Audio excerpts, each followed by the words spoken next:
नवाज शरीफ ने जो कहा है कि वो तहरीरी तौर पर गारंटी देते हैं कि चौथी दफा वजीर आजम बनेंगे। अभी इलेक्शन नहीं हुए हैं। इतना बड़ा सवालिया निशान है पाकिस्तानी इदारों के ऊपर, पाकिस्तानी अदालती निज़ाम के ऊपर कि इसका जवाब कौन देगा। फिर इसका मतलब तो बड़ा वाज़ेह हो गया कि इमरान खान को गिराया गया एक साजिश के तहत और नवाज शरीफ को लाने के लिए यह स्टेज सजाया गया है।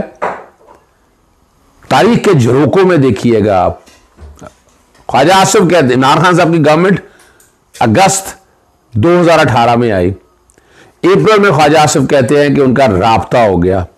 फिर टेलीफोन पे बात कर बताती हैं कि दिसंबर 2019 में, नवंबर 2019 में नवाज शरीफ इलाज के लिए मुल्क से बाहर चले गए। फिर जनरल कमर जावेद बारिश साहब की एक्सटेंशन का मामला आया तो तीनों सियासी जमातों ने मुत्तफिका तौर पर एक्सटेंशन